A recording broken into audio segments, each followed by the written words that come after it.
They called me the wife who couldn't cook. My mother-in-law never missed a chance to laugh at me, rolling her eyes whenever I set a dish on the table, whispering to her friends that I was nothing but a burden in her son's house. I stayed quiet, swallowing every insult, pretending not to notice how the family let her words hang in the air like truth.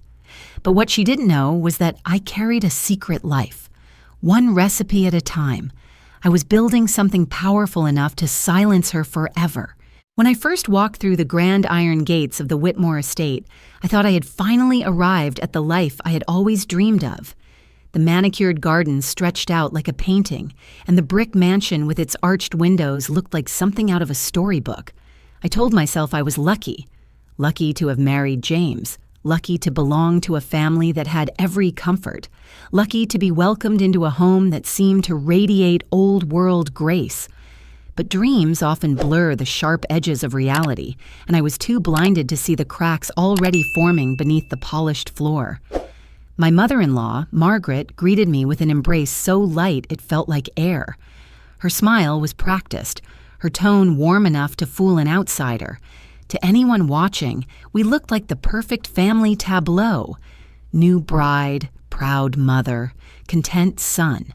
But beneath her words lingered a faint edge, as though every compliment she gave was balanced with an invisible weight. "You look lovely, Claire," she said the first evening, her eyes skimming the dress I had chosen. "It's refreshing to see you making an effort." At the time, I brushed it off, too eager to believe we were bonding. The first dinners in that cavernous dining room became small stages where I tried, clumsily, to fit the role of dutiful daughter-in-law. Margaret never attacked outright. She was far too sophisticated for that. Instead, she spoke in careful contrasts. "James has always loved lamb," she'd say, as if reminding me that I wasn't the one who had introduced him to it. "My roast is famous in the neighborhood." She laughed lightly, touching her pearls, while I smiled as though her words did not sting. Her praise was always tethered to a subtle reminder of my inadequacy. I convinced myself I only needed time. I baked loaves of bread, burned half of them, then baked again. I experimented with sauces, filling our kitchen with the smell of trial and error. When Margaret tasted a dish, she never refused to eat. It was far worse than that. She would take a bite, tilt her head, and murmur, "Interesting." To her friends, she'd explain how difficult it was for young wives to adapt to domestic life. And I, foolishly, believed I had to prove myself worthy. The illusion of belonging kept me tethered until her mask slipped in a way I couldn't ignore. One evening, after another long dinner, she leaned close enough for only me to hear. Her voice was a soft dagger. "One day, perhaps, you will manage to cook something truly memorable, if you're still here long enough to try."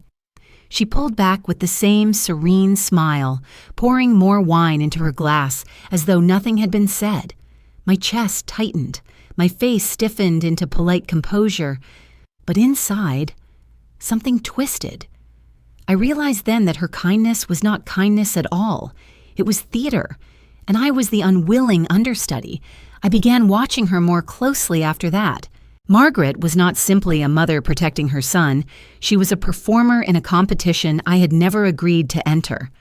Every word she spoke to me was part of a larger narrative, a story she crafted for the benefit of her circle of friends. They were the true audience. Her identity was built on being the woman who held her household together with flawless meals, who ruled over her table with authority and grace. And I, young, inexperienced, unskilled, was the perfect contrast that kept her throne secure. The betrayal was not in her words alone, but in the silence of everyone else. James would shift uncomfortably whenever his mother's remarks landed, but he never spoke up. His sisters exchanged glances, yet said nothing. I had walked into what I thought was a family, but it was something colder. A hierarchy in which Margaret reigned and the rest bowed, even if silently. The weight of that silence pressed down harder than her barbed remarks. They weren't just allowing it. They were complicit. Her campaign against me grew bolder once she realized no one would challenge her. At gatherings, She began to weave small stories, telling relatives that I was still learning the ropes in the kitchen, or that I was more of a modern woman, not really domestic. She laughed as though it were harmless, a joke to be shared. But I saw the shift in eyes around me: pity, amusement, disbelief. The seed she planted was growing. I could feel myself shrinking in that house, my identity slowly reduced to the role she assigned me, the wife who could not cook. But Margaret was never content with small victories. She wanted a spectacle. She wanted a final act in which I would be unveiled as the failure she believed me to be. One morning, as I walked past her study, I heard her voice through the door, smooth and deliberate, speaking into the phone. "Yes, Saturday next month," she said. "I'll host. It will be perfect. Everyone will see exactly what I mean about Claire."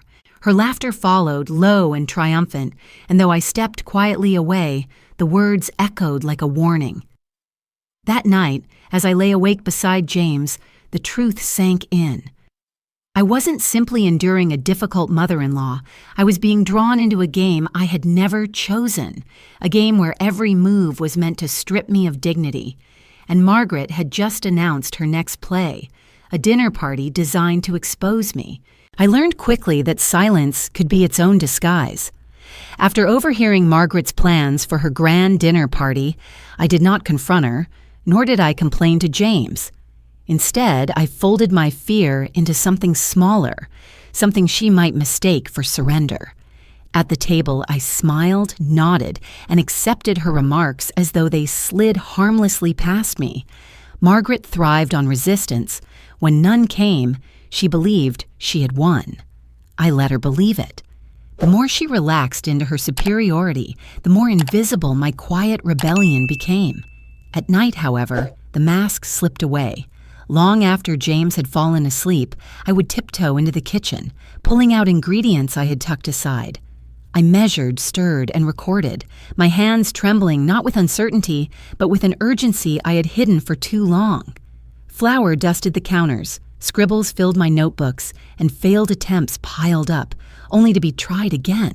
Every dish I created was both practice and protest, a whispered promise to myself that I would not remain the woman Margaret described to the world. There was a secret I had carried long before I married into the Whitmore family. Years earlier, in my 20s, I had written recipes and culinary essays for chefs who wanted polished words, but lacked the pen to produce them. My name never appeared in glossy magazines or on book covers, but my fingerprints were there in the folds of countless pages. I had been a ghost in their kitchens, shaping stories that were never mine. I never told James about that part of my life. To him, I was simply his wife who sometimes tried new dishes at home. That anonymity now became my shield. The kitchen at night became a world of its own. I experimented with flavors, balancing rosemary against citrus, pairing spices no one expected. Sometimes the results were disasters, bitter or burnt, but in those failures I felt alive. I began shaping my notes into something more cohesive. Chapters, themes, recipes paired with reflections. The seed of a book was forming, and though I hadn't planned it that way, the idea of reclaiming authorship no longer felt like a fantasy. Margaret's disdain became fuel. Each remark she threw at me was transmuted into a new recipe. When she scoffed that I couldn't manage a proper roast, I spent nights perfecting one, until the aroma lingered in the house long after James had gone to work. When she claimed I lacked the instinct for flavor, I drafted a spread on seasoning, precise, scientific, and daring. She thought she had cornered me into weakness, but I was quietly building an arsenal. It was a Tuesday night when the email arrived. I was sitting at the kitchen table, notebook open, the glow of the laptop casting shadows on the walls. The subject line read, "Proposal Cookbook Collaboration." My breath caught as I clicked. A reputable publisher, one I had once ghostwritten for, was reaching out, this time not to hire me anonymously, but to offer me my own deal. They had stumbled upon fragments of my writing I had shared on a small food blog under a pseudonym and were intrigued by my voice. They wanted to meet. They wanted to talk about a book.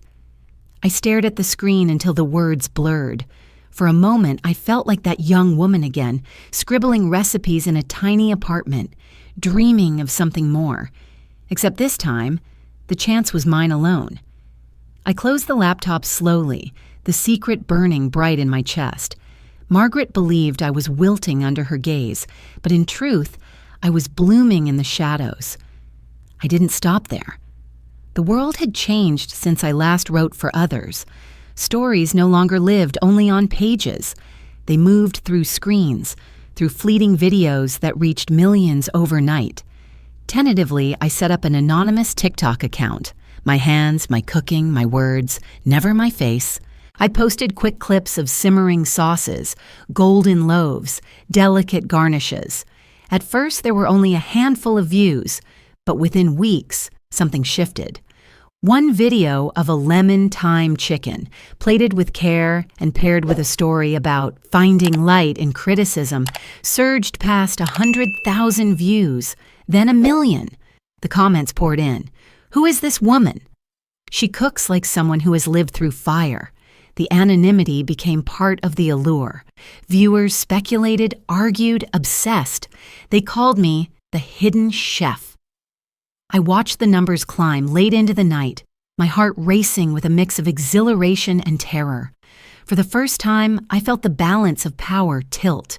While Margaret sharpened her claws for the dinner party, I was building something far larger than her circle of friends, an audience of strangers who hung on every dish I created. Each video was both a recipe and a story, each post a subtle defiance. The publisher who had emailed me now requested a formal meeting, hinting at the possibility of a cookbook that would combine my recipes with the stories already captivating millions online. But anonymity is fragile. In one of my videos, I had forgotten the smallest detail: the silver bracelet I always wore, a gift from James. To me, it was insignificant, a piece of jewelry I never removed. To one viewer, however, it was a clue. Wait, the comment read, isn't that the same bracelet from the Whitmore Charity Gala photos? Others jumped in, zooming, comparing. The speculation turned frenzied. My chest tightened as I read the thread spiraling out of control. The secret life I had built, my hidden weapon, was at risk of being uncovered. The bracelet glinted innocently in the video, but to the world it was a signature as loud as any name.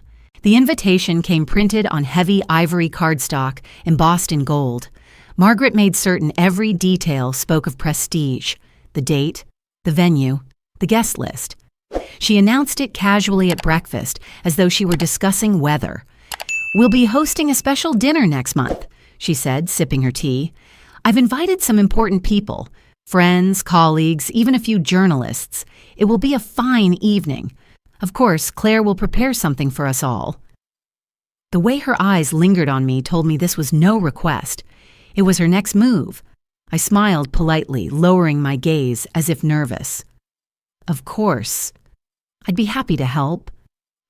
My tone carried just enough hesitation to convince her I was already rattled. Inside, however, my pulse thudded with quiet anticipation. If she wanted a stage, I would give her one. But the script would not play the way she imagined. The weeks leading up to the dinner were thick with tension. Margaret dropped hints to her friends about how ambitious her new daughter-in-law was, almost as if she were preparing them for the entertainment of watching me fail. James noticed my late nights in the kitchen, but assumed I was merely practicing out of anxiety. He didn't know that my recipes had already captured millions of viewers in secret, nor that a publisher had sent me a draft contract. On the night of the party, the Whitmore estate glowed like a palace. Chandeliers blazed, polished silver lined the table, and the air carried the scent of Margaret's signature roast. Guests arrived, dressed to impress, their laughter filling the hall. Among them were not only her trusted circle, but also local reporters and a photographer from a lifestyle magazine. Margaret moved through them like a queen, basking in the attention. I kept close to the kitchen, quietly arranging plates, playing my role as the inexperienced daughter-in-law. When it came time for the main course, Margaret announced it with theatrical flourish. "Claire has kindly agreed to prepare tonight's centerpiece dish. She's been practicing very hard, haven't you, dear?" Her smile was edged like glass. The room hushed, curiosity rippling through the guests. I carried out the platters, the aroma of slow-braised short ribs, steeped in red wine and herbs filling the air. The dish shimmered with color, garnished with roasted root vegetables, each plate arranged with precision. Forks touched down, and the silence that followed was brief but electric. Then came the reactions, soft sighs, delighted murmurs, eyes widening. Compliments burst from every side of the table. "This is extraordinary," one woman exclaimed. "Tender, flavorful, simply divine." The reporter leaned forward, jotting notes, his brow lifted in surprise. Margaret's smile faltered, her eyes narrowing ever so slightly as she took her own bite. For once, she had no words. The meal continued, the energy shifting away from her and toward me. Conversations grew louder, more animated, with guests asking for recipes, praising the balance of flavors. I offered modest smiles, deflecting their admiration as though unaccustomed to such attention. Margaret tried to steer the spotlight back, remarking about her years of hosting, but her voice was drowned out by another guest calling across the table. It was the reporter who finally cut through the noise. He set down his fork, adjusted his glasses, and asked clearly enough for all to hear, "Tell me, Claire, is this one of the recipes from the cookbook you're releasing soon?" The room stilled. I felt Margaret's gaze slice into me, sharp and desperate. A dozen eyes turned my way, curiosity thick in the air. For a heartbeat, I considered answering. Instead, I let the silence linger, a small, enigmatic smile playing on my lips. Margaret shifted in her seat, unable to mask the flicker of fear crossing her face. The whispers began almost immediately. Guests leaned toward one another, speculating. "Cookbook? She writes? Could she be—" Someone mentioned the viral videos of the mysterious online chef, the one who had taken TikTok by storm. Another swore they recognized the way I plated the vegetables. Margaret's closest friend, Eleanor, leaned toward me with a conspiratorial grin. "I must say, Claire, you've surprised us all. It's about time someone brought fresh energy into this family." Her words landed like a spark on dry kindling, widening the rift between her and Margaret. I caught the flash of betrayal in Margaret's eyes, but Eleanor's encouragement only fed the speculation. As the night unraveled, Margaret tried to regain control. "Surely you're all exaggerating. It's one lucky dish, nothing more," she said, forcing a laugh. But the murmurs persisted, conversations circling around the possibility that I was the anonymous chef captivating the internet. I kept my composure, answering little, letting their imaginations do the work. Margaret's empire of perception was slipping away, and there was nothing she could do to stop it. By the end of the evening, the air was charged with something Margaret hadn't expected, doubt in her authority and admiration for me. I excused myself quietly, carrying empty plates back to the kitchen. When I returned, Margaret stood rigid near the doorway, her smile brittle. She was trying to hold her mask together, but it was clear to me she had never been so shaken. Later that night, after the last guest departed and silence fell over the house, Margaret disappeared into her study. I lingered in the hall, the light spilling beneath the door. A moment later, I heard the rustle of papers and the unmistakable sound of her sharp inhale. Curiosity pulled me closer until I glimpsed through the crack. In her hands lay a manuscript, freshly printed, bound with a simple cover page. Across the front, in bold letters, was my name. The announcement of my book's release date had been carefully chosen. It wasn't coincidence. It was precision. The publisher scheduled the launch for the very weekend Margaret was set to host her annual charity gala, her most prized event of the year, where she paraded her influence to donors, reporters, and every acquaintance who mattered in her gilded circle. She thought it would be another evening of triumph, another chance to remind everyone of her supremacy. But I had other plans. On the evening of the gala, the estate glittered brighter than ever. Guests arrived in gowns and tuxedos, photographers flashing as luxury cars lined the driveway. Margaret floated through the crowd in emerald silk, her laugh carrying across the room, her confidence restored since the disastrous dinner weeks before. I stayed in the background, wearing quiet poise instead of defiance. I didn't need to battle her openly. The tide was already turning. The first shift came when a group of women entered the hall carrying copies of a brand new book. I recognized the pale covers instantly, my name gleaming across the front in elegant black font. They weren't shy about it either. They approached me directly, smiling warmly, and asked if I would sign their copies. Conversations around us halted. Heads turned. Margaret's voice faltered mid-sentence as she spotted the scene. I picked up the pen with steady hands, signing the first book, then another, each signature echoing like a hammer against the walls of her empire. Murmurs rippled through the room. So she really is the author. I knew it. The hidden chef, it's her. Phones emerged, photos snapped, videos streamed live across social platforms. The air thickened with awe, admiration, and the kind of electricity Margaret had always craved for herself. She tried to recover, striding toward us with a brittle smile. "How amusing," she said loudly, clutching her wine glass. "Claire has been dabbling in a little hobby, it seems. But let's not confuse it with real expertise." Her voice strained, desperate to undercut the revelation. Yet even as she spoke, more guests approached me, holding out their books, eager for signatures, eager to prove they had been present at the unveiling of someone new, someone powerful. The cameras caught everything. A local news crew invited to cover the gala had shifted their lenses from Margaret's cause to me. Questions fired across the crowd. "Claire, how did you keep it a secret? What inspired the book? Will there be a sequel?" Margaret's face stiffened, her carefully built image collapsing as her guests abandoned her spotlight. For the first time, her power meant nothing. I didn't gloat. I didn't throw back the insults she had fed me for months. Instead, I smiled politely, answering the questions with humility, letting my silence toward her speak volumes. She had always claimed I couldn't cook.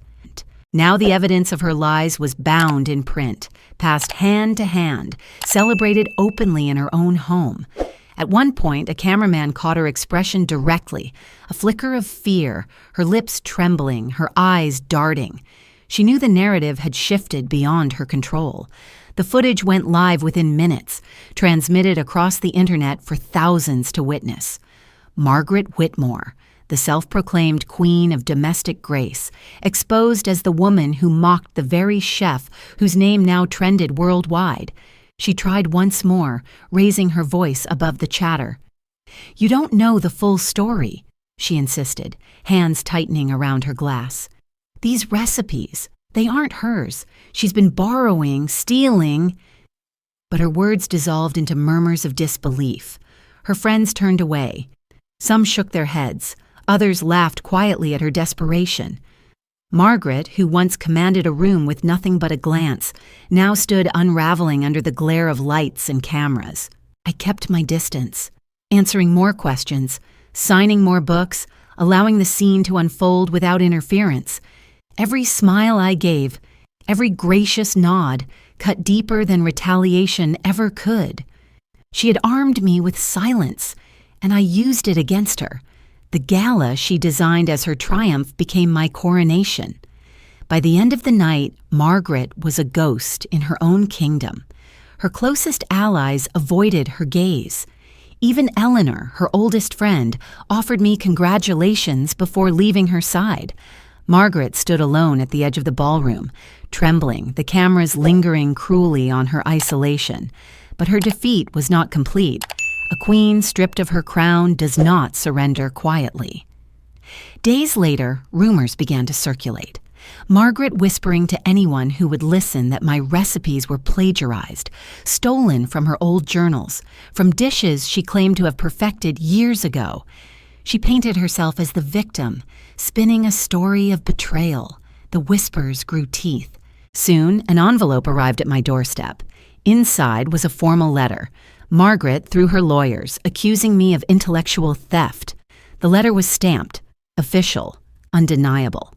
And as fate would have it, the news of the lawsuit broke publicly during a live interview I had agreed to give. I sat under studio lights, my book in hand, smiling for the cameras, when a producer slipped me the document. Reporters gasped. The cameras zoomed in. The headline wrote itself, "Whitmore matriarch sues daughter-in-law, author for plagiarism." And just like that, the silence I had crafted shattered into a storm. Fame arrived like a storm, sudden and blinding. My book climbed bestseller lists within weeks. My name appeared in glossy magazines, and invitations to cooking shows poured in. To the outside world, I was the woman who had triumphed over ridicule, the underdog who had risen. Yet beneath the glitter of success was a darker undercurrent I hadn't expected. The same public who cheered for me also whispered another story, that I had humiliated my husband's family, that my rise came at the cost of a woman old enough to be my mother. Online, the comments multiplied.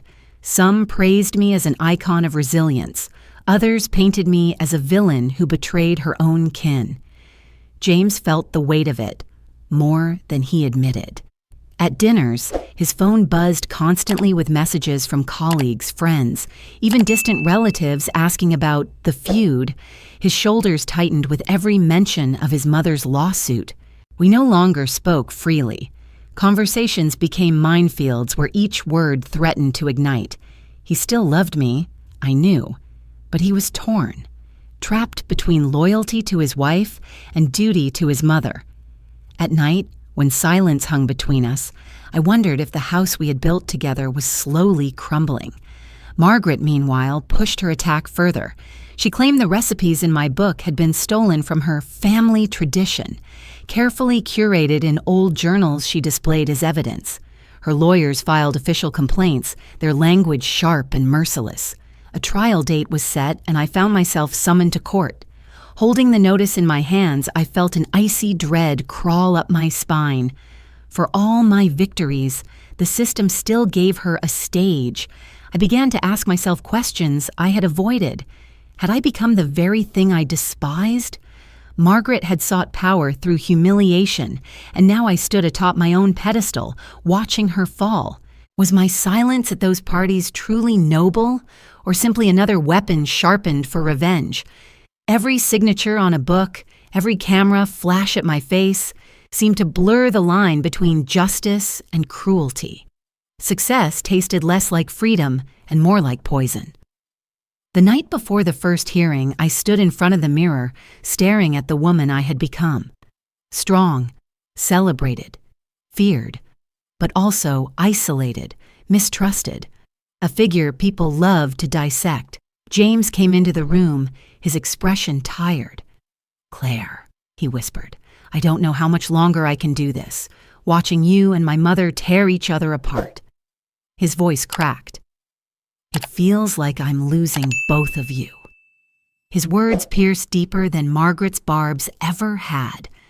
For the first time, I wondered if victory was worth the cost of love.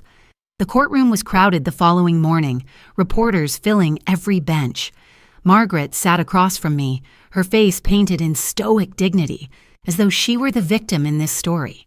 Her lawyers spoke with conviction, presenting old recipe cards as sacred texts, claiming I had twisted them into my own. My attorney countered with drafts, timestamps, proof of my work. Yet the tension in the room wasn't only about evidence, it was about narrative, about who the world would believe. As the proceedings stretched on, an unexpected truth began to surface.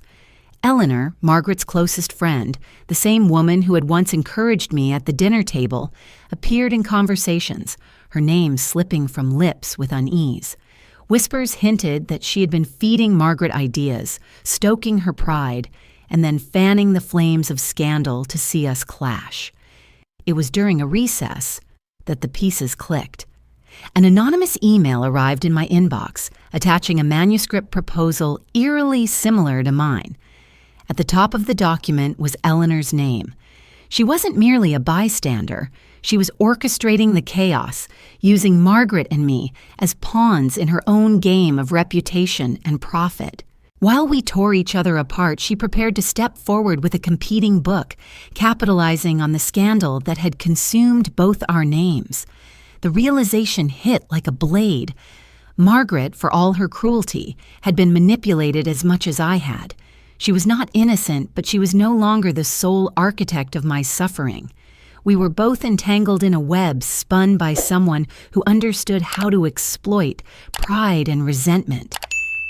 I sat in the courtroom, staring across at Margaret as she adjusted her pearl necklace with trembling hands. For the first time, I didn't see a queen or a villain. I saw another player trapped in a game designed to make us enemies. Eleanor's shadow loomed larger than either of us had realized. That night, I spread the manuscript across my desk, reading the familiar words twisted into Eleanor's voice. My chest burned with fury. She had stolen not recipes, but narratives, weaving them into her own story, preparing to publish under the glow of our feud. It was the ultimate betrayal. The choice before me was clear but impossible. I could expose everything, destroy Eleanor, destroy Margaret, burn the battlefield until nothing remained but ash. Or I could choose another path, one that might save me from becoming the monster I feared. The line between vengeance and justice had never been thinner, and the world was waiting for my next move. The manuscript on my desk glowed under the lamp's light, its stolen words taunting me with every page. Eleanor's betrayal should have ignited rage so consuming that I would scorch everything in my path. But as I sat there, pen in hand, I felt an exhaustion deeper than anger. Months of fighting, years of silence, endless cycles of insult and revenge. I had become entangled in the very darkness I had once despised. If I destroyed them both, what would remain of me? The answer came not in fury, but in clarity. I picked up my publisher's draft of the second edition of my book and added something Margaret would never expect: a dedication. To Margaret Whitmore, I wrote, who reminded me that kitchens are battlegrounds, and from every battle, new strength can rise. It wasn't forgiveness, not entirely, but it was an acknowledgement that shocked even me as the ink dried. By choosing not to annihilate her, I shattered the game Eleanor had set. The narrative of feuding women no longer served anyone. I had rewritten it. When the updated edition launched, the reaction was instantaneous. Readers gasped, critics debated, commentators filled news cycles. Why would I honor the woman who had sued me, mocked me, and tried to break me? The answer, simple and radical, resonated. I refused to be defined by hatred. Instead of deepening the feud, I closed it on my own terms. Audiences who had grown weary of scandal found something refreshing in my choice. Support swelled. For the first time, the tide of public opinion turned fully in my favor. Margaret, cornered by her own silence, had little choice.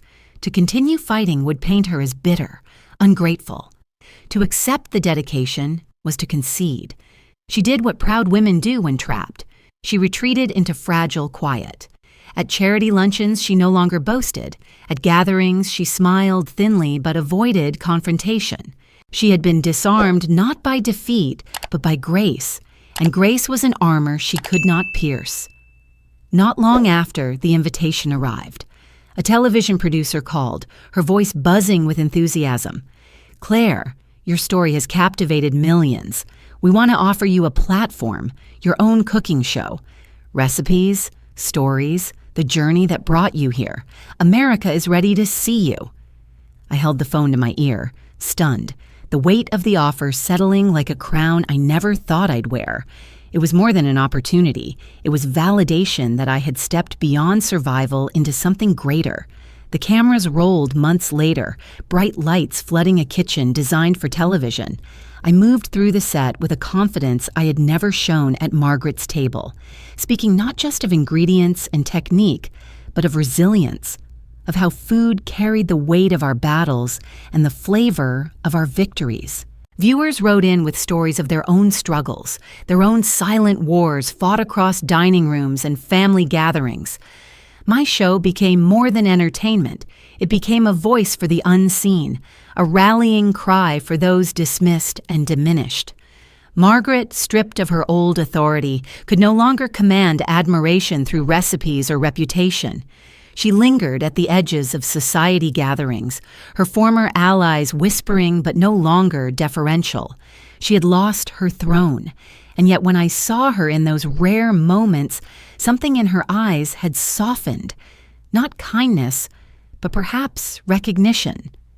Perhaps she understood now that her reign had ended not with me destroying her, but with me choosing a path she could never walk.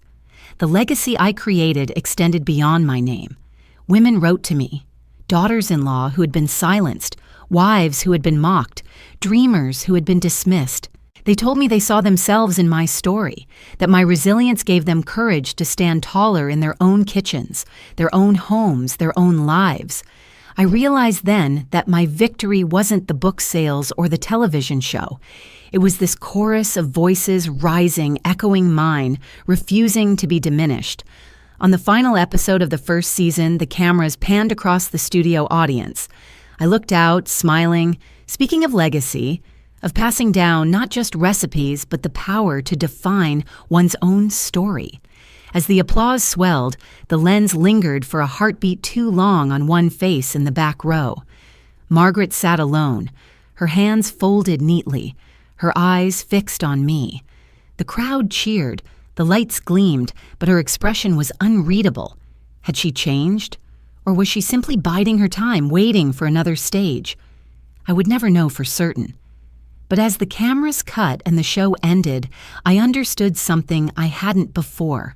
The real transcendence was not in proving her wrong, nor in rising above her shadow. It was in choosing my own ending, even if hers remained unwritten.